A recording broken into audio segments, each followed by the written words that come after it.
Praise lord. దేవుని వాక్యం 51వ కీర్తన 10వ అధ్యాయం 10వ వచనం. దేవా, నా యందు శుద్ధ హృదయమును కలుగజేయము, నా అంతరంగంలో స్థిరమైన మనస్సును నూతనముగా పుట్టించుము. ఇక్కడ దావీదు మహారాజు దేవుణ్ణి వేడుకుంటున్నాడు. దేవా, నా యందు శుద్ధ హృదయమును కలుగజేయము, నా అంతరంగంలో స్థిరమైన మనస్సును నూతనముగా పుట్టించుము. Praise Lord. చూడండి బ్రదర్స్, దైవజనులారా, ఇప్పుడు దావీదు మహారాజు దేవుణ్ణి ఎందుకు కోరుకుంటున్నాడంటే, ఇప్పుడు చూడండి, ఒక బండిని తయారు చేసిన వ్యక్తిని అనుకోండి, మనము ఒక బండిని వాడతాను. ఆ బండి ఏమైనా రిపేర్ వచ్చిందనుకోండి, ఏమైనా అవసరం పడింది అనుకోండి, ఆ బండిని తయారు చేసిన మనిషి దగ్గర పోయి మనము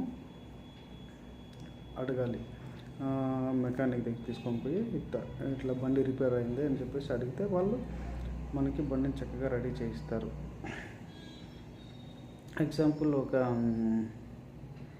కొత్తగా పెళ్ళైన జంట, ఒక హస్బెండ్ అండ్ వైఫ్ కార్లో పోతున్నారంట. కార్లో పోతున్నప్పుడు మధ్యలో సడన్గా కార్ ఆగిపోయిందంట. ఆగిపోయినప్పుడు కొంతమంది వచ్చి దాన్ని రిపేర్ చేయడానికి ప్రయత్నించారంట. మెకానిక్స్ అందరూ వచ్చి ప్రయత్నించారంట. కానీ ఎవరి వల్ల కాలేదంట. మార్నింగ్ నుంచి సాయంకాలం వరకు అట్లే సమయం గడిచిపోయిందంట. ఆ దారిలో ఒక ముసలాయన కారు నడుపుకొని వస్తున్నారంట. వాళ్ళని స్టాప్ చేసి, ఇట్లా కారు రిపేర్ అయింది, మీరు ఏమైనా సహాయం చేయగలరా అనేసి ఆ వయసు అయిన ముసలి అతన్ని అడిగితే, వాళ్ళు వచ్చి కార్ చెక్ చేసి 5 సెకండ్స్లో రెడీ చేసి బండి స్టార్ట్ చేశారంట. అప్పుడు అతను ఆశ్చర్యపడిపోయి, సార్, ఇట్లా మేము మార్నింగ్ నుంచి ట్రై చేస్తున్నాము, కానీ బండి రిపేర్ అవ్వలేదు, కానీ మీరు 5 సెకండ్లో ఎట్లా రెడీ చేసినారంటే, బాబు, ఈ కార్ని తయారు చేసింది నేనే, ఈ కారు నా కంపెనీ కారే అని చెప్పేసి అప్పుడు వాళ్ళతో చెప్పారంట ఆ తాత. చూడండి, ఆ బండిని తయారు చేసిన వాళ్ళకే ఎక్కడ ప్రాబ్లం ఉందనేసి వాళ్ళకి 5 సెకండ్లో తెలిసిపోయింది. అదేవిధంగా దేవుడు మనల్ని సృష్టించాడు, మనల్ని తయారు చేశారు.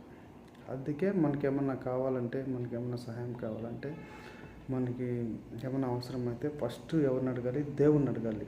దేవునికి ప్రార్థన చేసి దేవుడిని అడిగిన తర్వాత దేవుడు మనకి ఏదో విధంగా సహాయం చేస్తారు.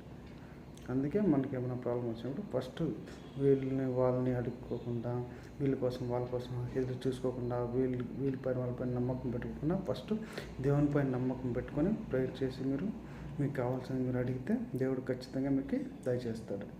ఆమేన్.